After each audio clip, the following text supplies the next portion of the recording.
Hello friends, अस्सलाम वालेकुम। उम्मीद करती हूँ आप लोग सब खैरियत से होंगे। मैं भी खैरियत से हूँ। खैरियत से तो नहीं, क्योंकि बुखार, नज़ला, खांसी ये चल रहा है। मौसम की वजह से शायद वेदर चेंज हो रहा है, तो तभी तबीयत किसी की भी सही नहीं है। पहले मेरे शौहर की तबीयत सही थी, बाबर की, फिर उसके बाद बच्चों की, फिर मेरी, बस ऐसी नरम गरम चल रही है तबीयत।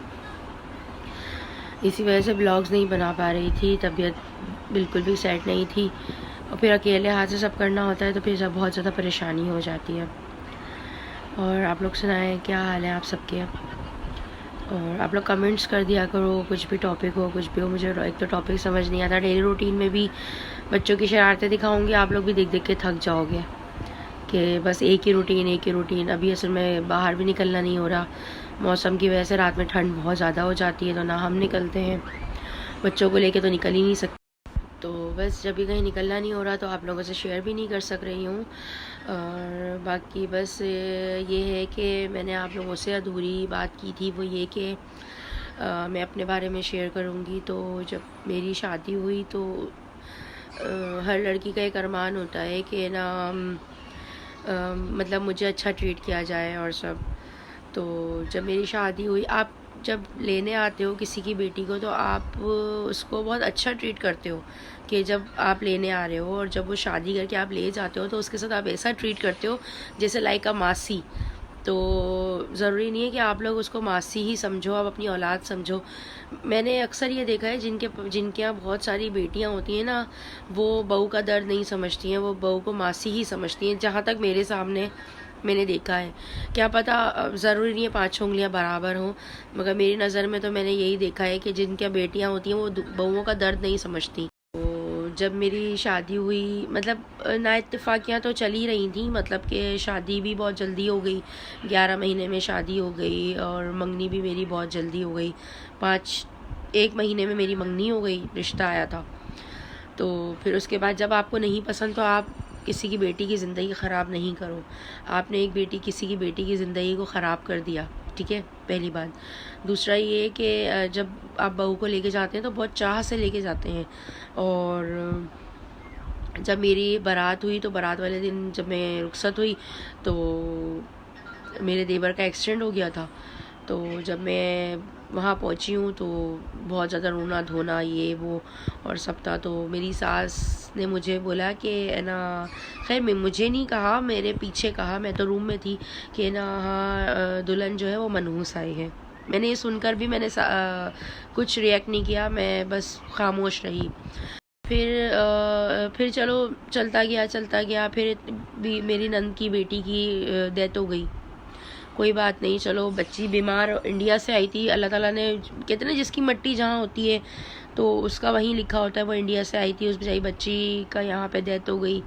सब इसमें ना मेरा कोई कसूर नहीं था, ठीक है ना, मैंने उसकी डेथ लिखी थी ना, उसका टाइम अल्लाह नाउज़ुबिल्लाह लिखा था। ये कहते हैं गंदी सोच, छोटी सोच वालों के लोगों को की माइंड होता है कि ना इसका कदम ऐसे थे तो ऐसा हो गया।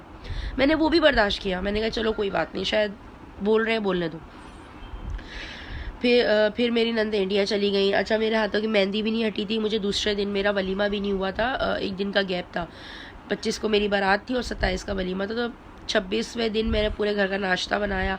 उस दिन से लेके एंड तक अब तक, जब तक मैं वहाँ रही हूँ, तो मुझे ऐसा ट्रीट करते थे ये लोग कि मैं एक मासी हूँ, मतलब कि। फिर इसी तरह मुझे इस तरह मतलब ट्रीट किया इन लोगों ने। कोई बात नहीं, मैंने मतलब मैं इतना वो भी नहीं था, मैं खुशी खुशी काम कर लिया करती थी। कहा, मेरे बाप ने मुझे हाथ का यूँ छाला बना के रखा था कि मैं पानी भी मांगती थी, तो मुझे मेरे अब्बू बोलते, बेटा आप बैठो, मैं आपको पानी ला के देता हूँ। खाने की नहीं, अगर बर्गर दिल है तो मेरे अब्बू 1 बर्गर नहीं 2 बर्गर लेकर आते थे और मेरे आगे रखते थे, मेरा बेटा जब जितना खाना खा ले, बच गया तो हम खा लेंगे, नहीं है तो कोई मसला नहीं।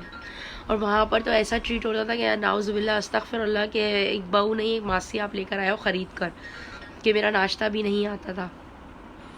इसकी भी डिटेल मैं आपको बताऊंगी। फिर खैर इस तरह करते करते इन लोगों ने मेरे पे ज़िम्मेदारी डाल दी। फिर मेरी नंद की बेटी की डेथ हो गई, फिर मेरी नंद इंडिया चली गई।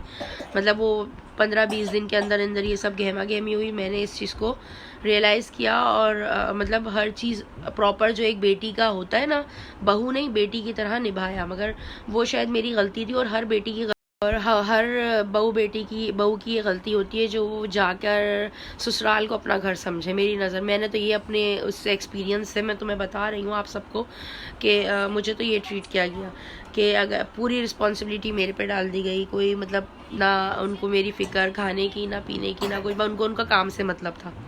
मैं उस पर भी पूरी उतरी। मैंने शिकायत का मौका नहीं दिया उनको। जब जैसा बोला जी जी जी। ये मेरी बहुत बड़ी गलती थी शायद। फिर हमारे बड़े कहते हैं ना, शादी हो तो दूध पिया करें, शादी हो बेटा ना ये किया करो, खाया करो। शादी की रात को भी बस मेरे शौहर ने जो छोटा मोटा जो रखा था, बर्गर ये वो सब रूम में था। बाकी इतना खाया नहीं जाता है, तो मैं फ्रिज में रख कर गई हूँ अपने, और दूसरे दिन मेरे फ्रिज से वो चीज़ें गायब हो गई। आपने तो कुछ रखा नहीं, एक गिलास दूध की भी आपने नहीं रखा कि आप रख लो। चलो कोई बात नहीं। फिर मैं अक्सर रात में ना एक हफ्ता मैं दूध लेके चली